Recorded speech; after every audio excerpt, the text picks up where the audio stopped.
जय हिंद दोस्तों, स्वागत करता हूँ आप लोगों का। और आशा करता हूँ आप लोगों की तैयारी बढ़िया बेहतरीन तरीके से चल रही होगी।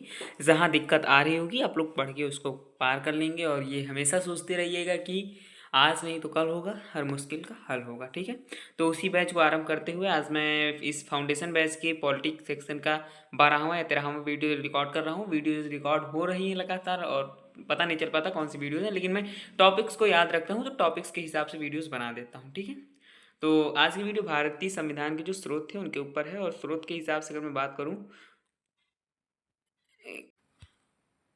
तो स्रोत के बारे में बात करूं तो जानते हैं आप लोग कि भारत का खुद का कोई मतलब कोई रिटर्न संविधान, सबसे बड़ा संविधान तो भारत का है ही। उन चीज़ों पर भी चर्चा करूंगा और ये भी चर्चा करूंगा कहाँ कहाँ से कौन कौन सी चीज़ें अडॉप्ट की गई हैं, कौन कौन सी चीज़ें ली गई हैं। ठीक है, तो सबसे पहले अगर मैं बात करूँ आप लोगों से, तो संविधान जो है, भारतीय संविधान को उधार का थैला भी कहा जाता है। ऐसा वैज्ञानिक मतलब कि जो ज्ञान बहुत शोधकर्ताओं का मानना है कि भारतीय संविधान को उधार का थैला कहा जाता है। क्यों कहा जाता है? क्योंकि यहाँ पर हर संविधान के, हर एक देश के संविधान की चीज़ें जोड़ी गई हैं। ठीक है, तो भारतीय संविधान के स्रोत की अगर मैं बात करूँ, संविधान के मौलिक विचारों में के संदर्भ में किसी को भी कोई भी विशेष अधिकार नहीं है। ये B.R. अम्बेडकर जी कहते हैं, मौलिक विचारों के संदर्भ में किसी को भी कोई विशेष अधिकार नहीं दिया गया है। ठीक है, भारतीय संविधान को वकीलों का स्वर्ग भी कहा जाता है। आइवर जेनिंग्स जी ने कहा है, क्योंकि ये एक जटिल भाषा में लिखी गई है और वो भाषा को केवल एक वकील पढ़ सकते हैं, क्योंकि जटिल भाषा में लिखे होने के कारण कई ऐसे शब्द मिल जाते हैं हिंदी में जिनका ट्रांसलेशन हर एक आदमी के बस में नहीं है।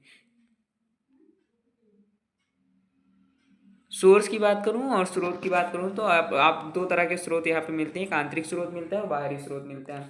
आंतरिक स्रोत में आपको पता है कि गवर्नमेंट ऑफ इंडिया एक्ट 1935 जो था उसमें से काफ़ी चीज़ें उठाई गई हैं। उसके बाद बाहरी स्रोत से आपको पता है बाहरी देशों से उठाए गए चीज़ें।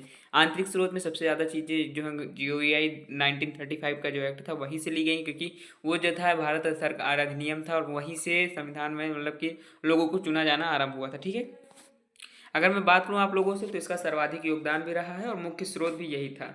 न्यायपालिका की संरचना यहाँ से ली गई है, लोक सेवा आयोग यहाँ से ली गई है, संघीय व्यवस्था जो यहाँ से ली गई है, राज्यपाल का कार्यकाल, प्रशासनिक विवरण, ये सारी चीज़ें यहीं से ली गई हैं। ठीक है, ब्रिटेन की अगर मैं बात करूँ तो ब्रिटेन में वेस्टमिस्टर प्रणाली है। वेस्टमिस्टर प्रणाली मतलब संसदीय लोकतंत्र जिसे कहते हैं। ठीक है, सिंगल एकल नागरिकता, पार्ले मतलब वो तो एग्जाम्पल उसको मैं बताऊंगा। संसदीय प्रणाली, द्विसदनात्मक व्यवस्था, विधायी प्रक्रिया, विधि का शासन, मंत्रिमंडल व्यवस्था, ये सारी चीज़ें ब्रिटेन में हैं और ब्रिटेन से ही ली गई हैं। ठीक है, तो नंबर 1 में हमारा क्या आता है, 1935 से क्या चीज़ें ली गई हैं।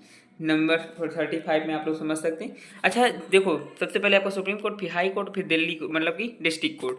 हाई कोर्ट अपने देश में 25 है, सुप्रीम कोर्ट केवल एक है, सर्वोच्च न्यायालय बेंच। ठीक है, मेन बेंच उसे ही कहते हैं। ठीक है, अब तीसरे नंबर पे हमारा आता है संयुक्त राज्य अमेरिका। संयुक्त राज्य अमेरिका से क्या, 1789 में इसका संविधान बना है और फिलोडेल्फिया सम्मेलन में यह बना था। ठीक है, प्रस्तावना का विचार भी यहाँ से लिया गया। मौलिक अधिकार जितने भी हम आए वो सारे यहीं से लिए गए। न्यायपालिका की स्वतंत्रता क्या है वो भी यहीं से ली गई। न्यायपालिका पुनर्वलोकन भी यहीं से हुआ है। उसके साथ अगर मैं बात करूँ, राष्ट्रपति पर महाभियोग भी यहीं से उठाया जा सकता है और सर्वोच्च न्यायालय और उच्च न्यायालय के न्यायाधीशों को हटाना भी यहीं को USA से लिया गया है। और सबसे पुराना अगर वो बात करूँ, लिखित संविधान अगर कहीं किसी भी देश का सबसे पुराना संविधान है, वो 1789 का संयुक्त राज्य अमेरिका का ही माना जाता है लिखित रूप में। ठीक है, उपराष्ट्रपति का पद भी यहीं से है और लिखित संविधान यहीं का है। लिखित संविधान भी यहीं से लिया गया, मतलब कि संविधान को लिखा जाना चाहिए, चीज़ें कहाँ से ली गई, यहीं से ली गई। ठीक है, कुछ चीज़ें जान लेते हैं USA के बारे में, फिर आगे मैं बढ़ूंगा। USA के फर्स्ट प्रेसिडेंट जो थे जॉर्ज वाशिंगटन थे, 1789 से 1797। USA के 16वें प्रेसिडेंट अब्राहम लिंकन थे, 1861 से 1885 तक। ठीक है, 65 तक। और उसके बाद IAWW में USA प्रेसिडेंट हुए। फर्स्ट वर्ल्ड वार में जो है USA के प्रेसिडेंट कौन थे, वुड्रो विल्सन थे। और सेकेंड वर्ल्ड वार में फ्रैंकलिन रूजवेल्ट थे। ठीक है, ये चीज़ें याद रखना क्योंकि यहाँ से क्वेश्चन उठाया जा सकते, पुटअप हो सकते हैं। चौथे नंबर दे हमारा आता है, चौथा नंबर आयरलैंड का 1937 में बना। 1937 में यहाँ से क्या क्या लिया गया है, यहाँ से राज्य के नीति निर्देशक तत्व में, जिसे DPSP आप बोलते हैं, ये लिए गए। राष्ट्रपति का निर्वाचन की प्रणाली यहाँ से ली गई है और राज्यसभा में सदस्यों का जो मनोनयन होगा वो भी यहीं से पुटअप किया गया है। ठीक है, 5वें नंबर पे आता है हमारा कनाडा। कनाडा की बात हो तो मजबूत केंद्र सरकार वाली संघीय व्यवस्था, अवशिष्ट शक्तियाँ केंद्र के पास होंगी। केंद्र द्वारा राज्य में राज्यपाल की नियुक्ति की जाएगी। ये चीज़ें कहाँ से ली गई हैं, कनाडा के 1867 में यहाँ का संविधान बना था और यहीं से लिया गया है। ठीक है, 6 नंबर पे ऑस्ट्रेलिया आता है हमारा। ऑस्ट्रेलिया 1901 में इसका संविधान बनकर तैयार हो चुका था, लागू हो चुका था।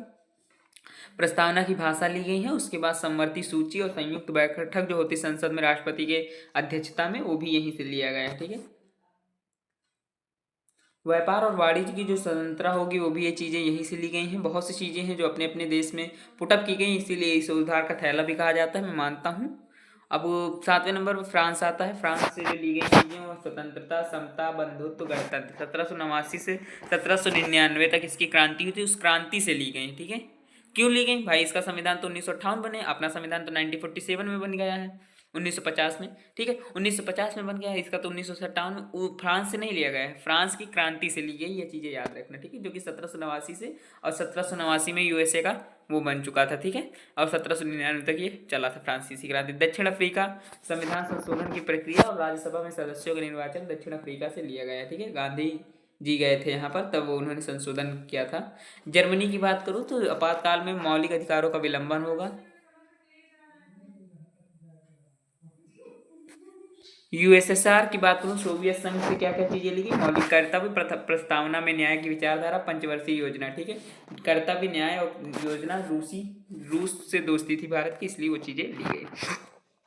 जापान की अगर मैं बात करूँ, 1889 में मिजी संविधान, जिसे जापान का संविधान कहा जाता है, यह विधि द्वारा स्थापित प्रक्रिया और अनुच्छेद व्यवस्थाएं, जितने अनुच्छेद आप पढ़ते हैं 398, 368 के तहत जो चीज़ें संविधान में संशोधन हो सकता है, वह सारी चीज़ें जापान के संविधान से ली गई हैं। और एशिया का सबसे, मतलब कि पुराना, एशिया का सबसे पुराना संविधान भी यही है। ठीक है, स्वीडन की बात करूँ तो 1882 में बना था, और लोकपाल और लोकायुक्त दो चीज़ें स्वीडन से ली गई हैं।